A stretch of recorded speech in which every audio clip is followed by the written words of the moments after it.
అమలవుతున్నాయా, అమలు కావట్లేదా అని తెలుసుకోవడానికి ఆ కమిషన్ పనిచేస్తుంది. దానికి రాజ్యాంగ హోదా ఉంటుంది, దానికి హక్కుగా ఉంటుంది కాబట్టి దానికి 24 సంవత్సరాలు.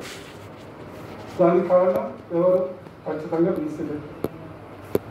ఇక తెలంగాణ రాష్ట్రానికి వస్తే ఈరోజు బీపీ ఎట్లయితే మనకు అంబేద్కర్ గారు రాజ్యాంగం మనకు వదిలిపెట్టారో, వారు రాసిన రాజ్యాంగం మనకు వేదంగా ఉన్నదో, బీసీలకు ఈరోజు బీపీ మండల్ గారు ఇచ్చినటువంటి కమిషన్ రిపోర్టు మనకు రాజ్యాంగం ఉన్నది. దాన్ని అమలు చేసుకోవడం అనేది మన బాధ్యత. ఇకపోతే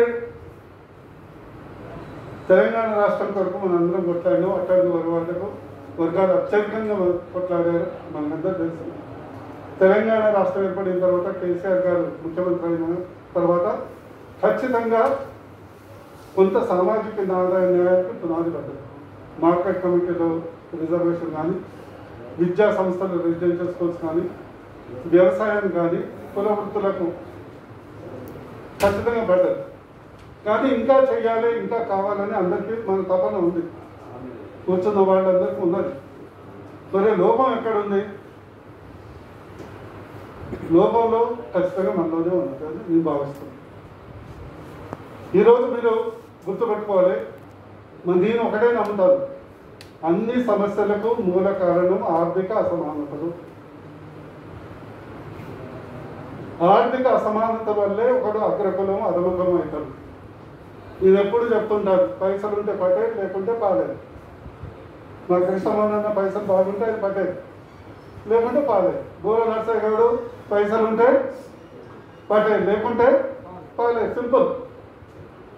మా చారీ సాబ్ ఉన్నాడు, పైసలు బాగుంటే ఖచ్చితంగా ఇండస్ట్రియల్ వేస్తాడు, లేకుంటే కష్టపడుతూ తిరుగుతాడు. సింపుల్. అంటే ఒక మనిషి యొక్క స్టేటస్ ఈరోజు మనకు సంపదతోని ఈరోజు మారుతుంది. 1500 సంవత్సరాల క్రితం భారతదేశం ప్రపంచ ఆర్థిక వ్యవస్థలో 23% మన వాటా. 1500 సంవత్సరాలు అప్పుడు కుల వృత్తులు, బీసీలు ఆర్థికంగా బలంగా ఉన్నప్పుడు భారతదేశం యొక్క ప్రపంచ ఆర్థిక వాటా 23%. ప్రస్తుతం కేవలం 3% వాటానే. ప్రస్తుతం ప్రపంచంలో మన ఆర్థిక వ్యవస్థ 3%. దీన్ని బట్టి ఏమైంది? 50 నుంచి 70% ఉన్నటువంటి అట్టడుగు వర్గాలు ఆర్థికంగా నష్టపోతే, నష్టపోయేది భారతదేశం కేవలం బీసీలే కాదు, ఎస్సీలే కాదు, ఎస్టీలే కాదు, ఈబీసీలే కాదు. ఇంకో అంశం, ఈరోజు 1% జనాభా దగ్గర 54% సంపద ఉన్నది. 10% జనాభా దగ్గర 80% సంపద ఉన్నది. 90% జనాభా దగ్గర 20% సంపదే ఉన్నది. అది ప్రధాన కారణం. బీసీ కానీ, ఎస్సీ కానీ, ఎస్టీ కానీ ఏది తీసుకున్నా కూడా మళ్ళీ చేప ఎందుకు ఎండలేదంటే మళ్ళీ ఇక్కడ ఆర్థిక సమస్య వస్తుంది. అందువరకు ఈరోజు మనకు ఈ యొక్క ప్రధాన సమస్య ఏంటి, జబ్బేంటి? పేదరికం. పేద మధ్య తరగతి వాళ్ళకి పేదరికం. రోజు దినదిన గండం. స్కూల్ ఫీజు కట్టాలన్న కష్టం, ఇంటి రెండు కష్టాలన్న కష్టం, లేదా ఏదైనా హాస్పిటల్ పోతే మీకు చెప్పాల్సిన అవసరం లేదు. అంటే రోజు బ్రతుకు తెరువు కొరకు పోరాటం జరుగుతూనే ఉంటుంది. ఇది ప్రధాన సమస్య. ఈ సమస్యకు పరిష్కారం లక్షణం ఏంటి? ఈ జబ్బు పేదరికం. లక్షణం బీసీలు వెనుకబడ్డారు, రాజకీయాలు వెనుకబడ్డారు. ఈరోజు పైసలు ఉన్నాడో ఎందుకైతాడు? అందరూ పెద్ద సీక్రెట్ ఏం లేదు. పైసలు ఉంటేనే సీట్ వస్తుంది, సీట్ ఉంటేనే ఓట్లు పడతాయి. సింపుల్. మా కృష్ణమోహన్ అన్న ఇప్పుడు దాదాపు నాకంటే ఈ రాజకీయాల్లో చాలా సీనియర్. ఈరోజు అతని ఆర్థిక పరిస్థితి చాలా బాగుంటే,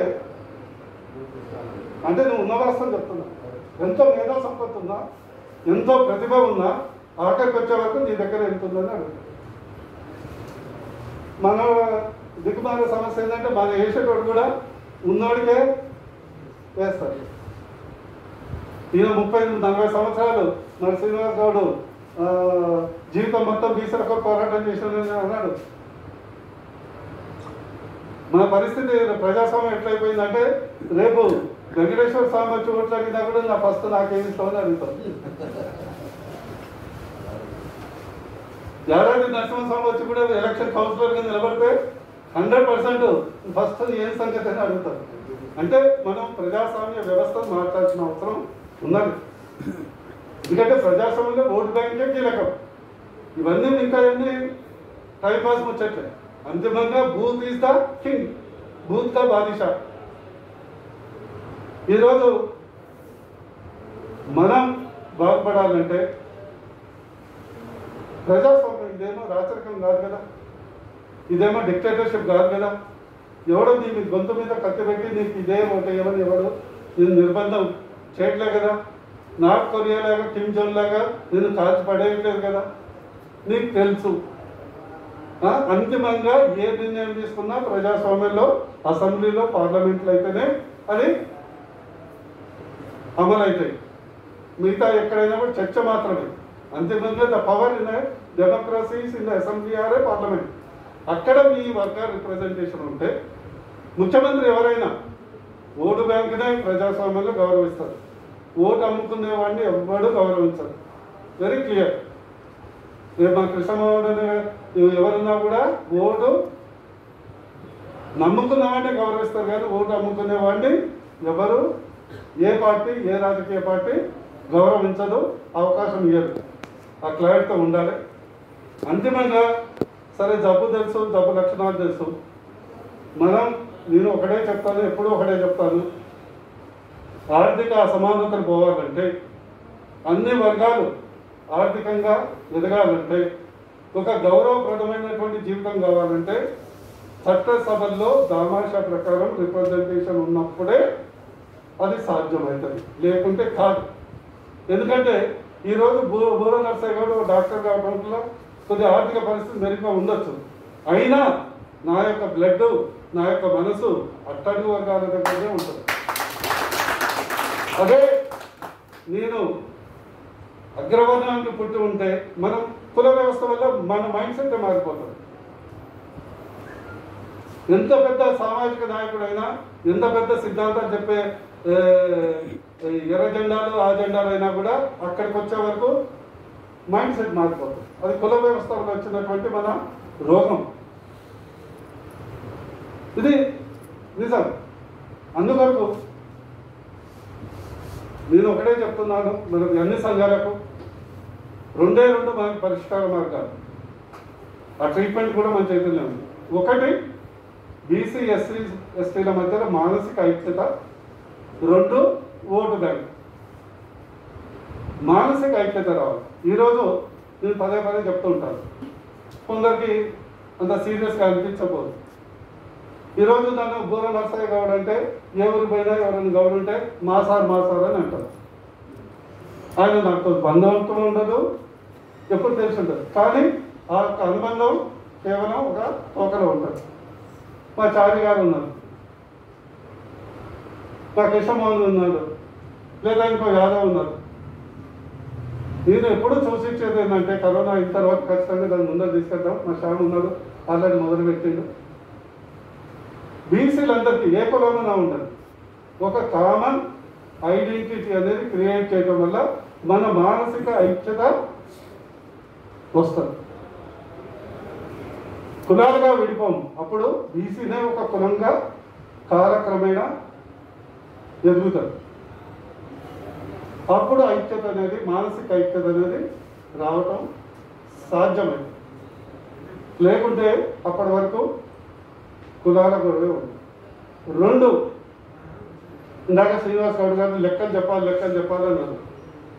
నాకు తెలుసు 50-55-60% మేము నా బీసీలో. లెక్క కాదు మనకు కావాల్సింది, మన మానసిక పరిస్థితి. నా ఓటు ఎవరికి వేయాలి, ఎందుకు వేయాలి, వేయడం వల్ల ఏమొస్తుందని 3 ప్రశ్నలు వేసుకుంటూ వస్తుంది. లెక్కలు అవసరం లేదు. మన తెలంగాణ రాష్ట్రంలో 34,400 బూతులు ఉన్నాయి, పెద్ద ఎక్కువేం లేవు. నిజంగా తలుచుకుంటే ఒక నెలలో మొత్తం బూతు వివరాలు తీసుకురావచ్చు. ఒక నెల ప్రోగ్రాం నా బూతు నా భవిష్యత్తు అని పెట్టుకొని తీసుకుంటే ప్రతి బూతులో ఎవరి సంఖ్య ఎంత ఉన్నదని తెలుస్తుంది. దాన్ని బట్టి నీకు సంఘటితం చేసుకునే అవకాశం లెక్కలతో సహా ఉంటుంది. ఎప్పుడైనా లెక్కలు ఉంటేనే నీ యొక్క లెక్క కరెక్ట్ ఉంటుంది, గాలిలో లెక్కలు కరెక్ట్ ఉంటుంది. ఉదాహరణకు మీకు చెప్తాను. సరే, ఈ మీటింగ్ ఉందంటే మీకు ఉదాహరణ చెప్పాలని తీసుకురావడం జరిగింది. గోల్కొండ మండలం ఉంటుంది మా నియోజకవర్గంలో, గొల్లపల్లి గ్రామం. ఓటర్లు 1878 మంది, ఎగ్జాక్ట్ లెక్క, గాలిలో మాట్లాడారు. అందులో బీసీలు 1206 ఓట్లు, 1206 ఓట్లు. ఎస్సీలు 444 ఓట్లు, ఓసీలు 299 ఓట్లు. స్పష్టంగా ఎంత వచ్చింది? 64 అంటే 64.24% బీసీస్, 23% ఎస్సీస్ అండ్ 13% ఓసీ మైనారిటీ అని. లెక్క కరెక్టే కదా. సమస్య మనకు లెక్క గురించి కాదు, మనం మానసికంగా ఓటు బ్యాంక్ అవుతున్నామా లేదా అనేది సమస్య. ఆ ఓటు బ్యాంకు అయితే ఏ పార్టీ అయినా ఏ ప్రభుత్వాన్ని గౌరవిస్తుంది. అందుకే మన రాజకీయ పార్టీ కావాల్సిందేంటి? ఓటు నమ్ముకుంటున్నాడా గౌరవిస్తారు, ఓటు అమ్ముకుంటారా ఎలక్షన్ మేనేజ్మెంట్. మనం ఓటు అమ్ముకున్నంత కాలం మనం తింటూనే ఉంటాం, అడుగుతూనే ఉంటాం. అందుకొరకు సంఘాలందరికీ బీపీ మండలి యొక్క జయంతి సందర్భంగా నా యొక్క సూచన ఏంటంటే 2 అంశాలు: మానసిక ఐక్యత అండ్ ఓటర్ ప్రభావితం. ఈ 2 చేసినప్పుడు ఖచ్చితంగా మన జీవిత కాలంలో దాని ఫలాలు చూస్తామని. ఎందుకంటే మన దగ్గర మైనారిటీ ఉంటే ప్రపంచంలో ఎక్కడైనా మైనారిటీ రిజర్వేషన్ అడుగుతారు.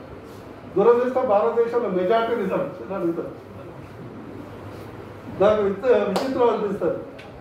ఎప్పుడైనా ప్రపంచంలో మైనారిటీ హక్కులు కాపాడటానికి రిజర్వేషన్ అడుగుతారు, కానీ ఈ భారతదేశంలో మెజారిటీ ప్రజలు రిజర్వేషన్ అడగటం అనేది ఈ యొక్క ప్రజాస్వామ్యం యొక్క 8th వండర్ 9th వండర్ అని చెప్పొచ్చు.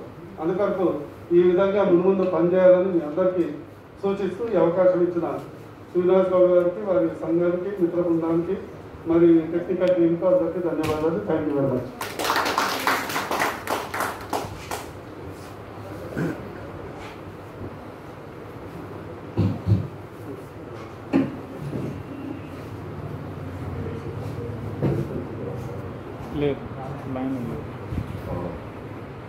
సార్ చెప్పినట్టు చాలా